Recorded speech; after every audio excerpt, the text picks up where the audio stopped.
ಎಲ್ಲರಿಗೂ ನಮಸ್ಕಾರ. Welcome back to my YouTube channel. ಹೇಗಿದ್ದೀರಾ ನೀವೆಲ್ಲ? ಐ ಹೋಪ್ ನೀವೆಲ್ಲ ಚೆನ್ನಾಗಿದ್ದೀರಾ ಅಂದ್ಕೊಳ್ತಾ. ಸೊ ಇವತ್ತು ಮಂಗಳವಾರ ನನ್ನ ಒಂದು ಸ್ಕೂಲ್ ಮೇಟ್ದು ಬೀಗ್ರೂಟಾಯಿತು, ಅಲ್ಲಿಗೆ ಹೋಗೋಣ ಅಂತ ಹೊರಟಿದ್ದೀನಿ. ಸೊ ತೋಟಿದಿನ ಒಂದು ವ್ಲಾಗ್ ಮಾಡೋಣ ಅಂತ ಅಂದ್ಕೊಂಡು ವೀಡಿಯೋನ ಮಾಡ್ತಾಯಿದ್ದೀನಿ. ಸೊ ಯಾರೆಲ್ಲ ನನ್ನ ಚಾನಲ್ಗೆ ಫಸ್ಟ್ ಟೈಮ್ ವಿಸಿಟ್ ಮಾಡಿದ್ದೀರಾ ಪ್ಲೀಸ್ ಸಬ್ಸ್ಕ್ರೈಬ್ ಮಾಡ್ಕೊಳ್ಳಿ. ಸೊ ತುಂಬ ದಿನ ಆದಮೇಲೆ ಒಬ್ಬಳೇ ಈ ಥರ ಹೊರಗಡೆ ಹೋಗ್ತಾ ಇರೋದು. ಯಾವುದೇ ಫಂಕ್ಷನ್ ಇದ್ರೂ ಕೂಡ ಮದುವೆ ಆದಮೇಲಿಂದ ಹಸ್ಬೆಂಡ್ ಜೊತೆಗೆ ಹೋಗ್ತಾಯಿದ್ದೆ. ಸೊ ಸ್ವಲ್ಪ ನರ್ವಸ್ ಆಗ್ತಾಯಿದೆ ಒಬ್ಬಳು ಹೋಗೋಕ್ಕೆ. ಇವಾಗ ಹೋಗಿ ಬಸ್ ಕಾಯ್ದು ಬಸ್ಸಿಗೆ ಬೇರೆ ಹೋಗಬೇಕು. ನಮ್ಮೂರಲ್ಲಿ ಇವಾಗ ಬಸ್ಸು ಅಷ್ಟಾಗಿ ಸಿಗೋದಿಲ್ಲ. ಸೊ ನೋಡಬೇಕು, ಬೇಗ ಸಿಕ್ಕರೆ ಸಾಕು, ಓಡೋಣ. ರೆಡಿಯಾಗೆಲ್ಲ ಆಗಿದೆ. ಸೊ ಈಗ ಇವಾಗನ ಕಂಟಿನ್ಯೂ ಮಾಡ್ತೀನಿ. ನನ್ನ ಪುಣ್ಯಕ್ಕೆ ನಾನು ಬಸ್ ಸ್ಟ್ಯಾಂಡ್ಗೆ ಇನ್ನೂ ಹೋಗ್ತಿದ್ದಾಗೇ ಬಸ್ ಸಿಕ್ತು. ಸೊ ಹೊತ್ಕೊಂಡು ಚನ್ನರಾಯಪಟ್ಟಣಕ್ಕೆ ಬಂದೆ. ಅಲ್ಲಿ ವೀಡಿಯೋನು ಮಾಡ್ಕೊಳ್ಳಿಲ್ಲ ಬಸ್ಸಲ್ಲಿ. ಸೊ ಬಂದು ನನ್ನ ಫ್ರೆಂಡ್ ಕೂಡ ಸಿಕ್ಕಿದ್ಲು. ಸೊ ಇಬ್ಬರು ಸೇರಿ ಇವಾಗ ಗಿಫ್ಟ್ ತೊಗೊಂಡು ಅದನ್ನೇ ಪ್ಯಾಕಿಂಗ್ ಮಾಡಿಸ್ತಾ ಇದ್ದೀವಿ.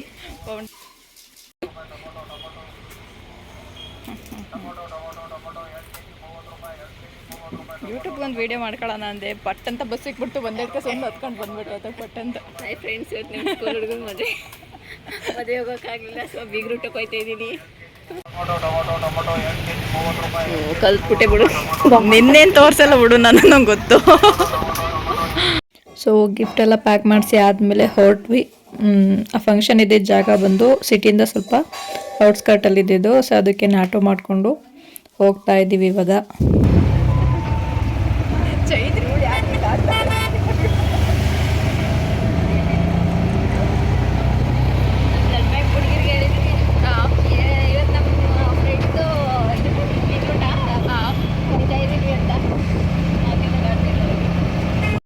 ತುಂಬ ದಿನ ಆದಮೇಲೆ ಸಿಕ್ಕಿದ್ದು ಇವಳು ಕೂಡ. ಸೊ ಹಾಗೇ ಅದು ಇದು ಅಂತ ಮಾತಾಡಿಕೊಂಡು ಹಾಗೇ ಹೋದ್ವಿ. ಒಂದು 10 ಮಿನಿಟ್ಸ್ ಆಟೋ ಜರ್ನಿ ಆದಮೇಲೆ ನಾವು ಬಂದು ಆ ಪ್ಲೇಸ್ನ ರೀಚ್ ಆದ್ವಿ. ಸೊ ಅಲ್ಲಿ ನೋಡಿದ್ರೆ ಇನ್ನೂ ಯಾರೂ ಅಷ್ಟಾಗಿ ಬಂದಿರಲಿಲ್ಲ. ನಾವೇ ತುಂಬ ಬೇಗ ಹೋಗಿದ್ವಿ. ನಾವೇ ಹೋಗಿದ್ದು ಬೇಗ, ಇನ್ನೇನು ಮಾಡೋದು ಅಂತ ಇಬ್ಬರೇ ಕೂತ್ಕೊಂಡು ಸೆಲ್ಫೀಸು ಮತ್ತು ಸ್ವಲ್ಪ ಬೂಮರಂಗ್ಸ್ ಎಲ್ಲ ಮಾಡ್ಕೊಂಡು ಕೂತಿದ್ವಿ. ನಾವು ಹೋಗಿ ಒಂದು ಅರ್ಧ ಗಂಟೆ ಆದ್ರೂ ಕೂಡ ಹುಡುಗ ಹುಡುಗಿಯಲ್ಲಿ ಬರಲೇ ಇಲ್ಲ. ಸ್ಟೇಜ್ ಮೇಲೆ ಜನನೂ ಯಾರೂ ಇರಲಿಲ್ಲ. ನಾವು ಸುಮಾರು ಹೊತ್ತು ವೆಯ್ಟ್ ಮಾಡಿ ಆದಮೇಲೆ ಹುಡುಗ ಹುಡುಗಿ ಬಂದರು. ಸೊ ಹೋಗಿ ಅವ್ರ ಜೊತೆ ಫೋಟೋ ತೆಗೆಸ್ಕೊಂಡು ಗಿಫ್ಟ್ ಕೊಟ್ಟು ಮಾತಾಡಿಸಿ ಆಮೇಲೆ ಬಂದಿದ್ದು ಊಟ ಮಾಡೋಕ್ಕೆ ಅಂತ.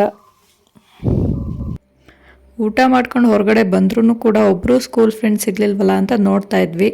ಕೊನೆಗಂತೂ ಇಬ್ಬರು ಸಿಕ್ಕಿದ್ರು. ಅವ್ರನ್ನೇ ಮಾತಾಡಿಸಿ ಒಂದು ಸೆಲ್ಫಿ ತೊಗೊಂಡು ಅವರಿಗೆ ಬಾಯ್ ಹೇಳಿ ಅಲ್ಲಿಂದ ಹೊರಟೆ.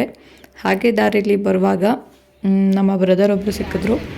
ಅವ್ರ ಜೊತೆ ಹಾಗೆ ಸ್ವಲ್ಪ ಕಲ್ಲಂಗಡಿ ತಿಂದು ಅಲ್ಲಿಂದ ನಾನು ಬಸ್ ಸ್ಟ್ಯಾಂಡ್ಗೆ ಬಂದೆ. ಸೊ ಇಲ್ಲೂ ಕೂಡ ಇವಾಗಲೂ ಬಂದ ತಕ್ಷಣವೇ ಬಸ್ ಸಿಕ್ಬಿಡ್ತು.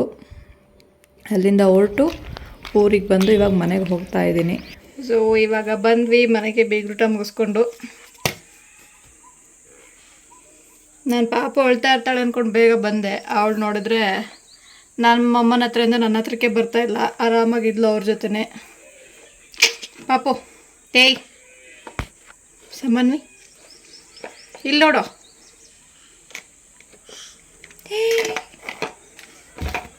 ಸೊ ಈ ಪುಟಾಣಿ ವ್ಲಾಗ್ ನಿಮಗೆ ಇಷ್ಟ ಆಗಿದೆ, ವಿಡಿಯೋಗೆ ಒಂದು ಲೈಕ್ ಮಾಡಿ, ಹಾಗೆಯೇ ಚಾನಲ್ನ ಪ್ಲೀಸ್ ಸಬ್ಸ್ಕ್ರೈಬ್ ಮಾಡ್ಕೊಳ್ಳಿ.